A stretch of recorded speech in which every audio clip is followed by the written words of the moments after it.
আসসালামু আলাইকুম বন্ধুরা, কেমন আছেন? আশা করি সবাই ভালো আছেন। আজকে আমি কুমড়োর শাক দিয়ে একটা রেসিপি রান্না করব। খুব সুন্দর একটা রেসিপি। দেখার জন্য লগেই থাকবেন, শেয়ার করবেন, লাইক করবেন, কমেন্ট করবেন। তো দেখেন, আমি পাতাগুলো তুলে নিচ্ছি।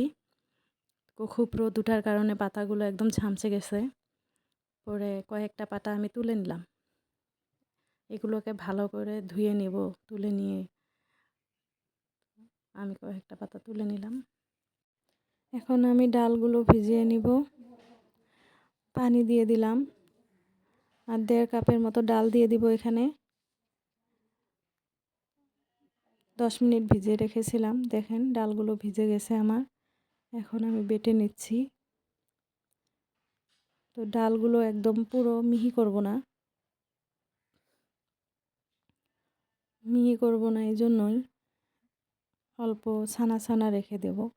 কারণ যদি একদম মিহি করে ফেলি তো যেটা কুমড়োর পাতার রেসিপি সেটা ভালো লাগবে না। যেটা পেঁয়াজও বানাবো আমি।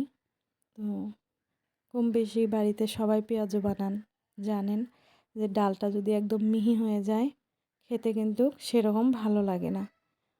তো ছানা ছানা রেখে দিলে খেতে কিন্তু খুব সুন্দর লাগে, খুব সুন্দর লাগে, তাই না?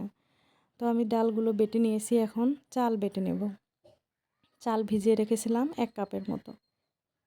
তো চালগুলো এখন আমি বেটে নেব। চালগুলো কিন্তু আমি মিহি করেই বেটে নেব, কারণ চালের মধ্যে যদি ছানা ছানা থাকে খেতে কিন্তু সেরকম টেস্ট আসবে না, মুখে লেগে যাবে, শক্তর মতো লেগে যাবে, শক্ত শক্ত লাগবে।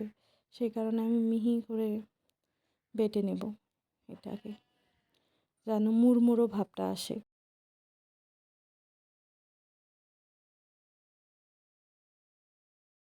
তো আমি পুরো চালটাই মিহি করে বেটে নেব।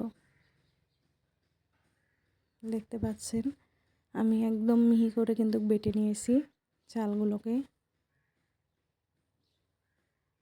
এখন আমি কুমড়োর পাতাগুলো কেটে ধুয়ে ভালো করে রেখে দিয়েছিলাম, সেটাকে দিয়ে দিলাম। ডাল বাটা দিয়ে দিলাম,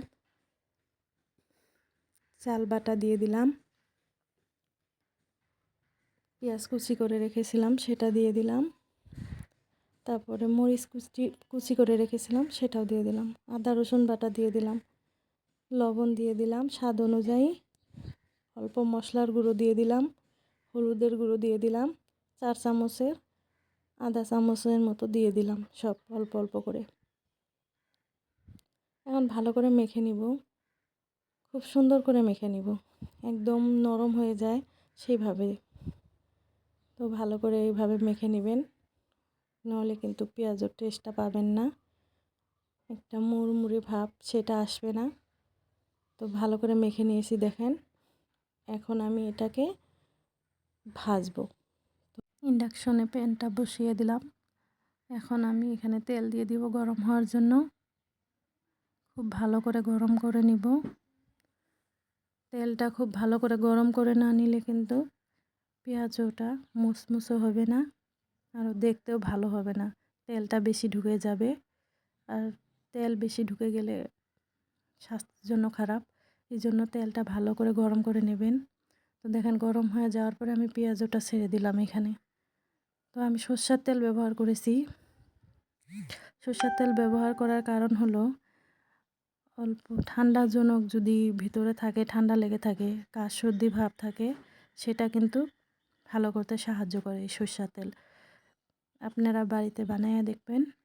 যখন অল্প ঠান্ডা লাগবে, শরীরটা গলাটা খারাপ খারাপ ঠেকবে, ভাঙা গলাতে কাশ কাশ লাগবে, তখন কিন্তু এইভাবে সরষের তেলে পেঁয়াজও বানিয়ে খাবেন।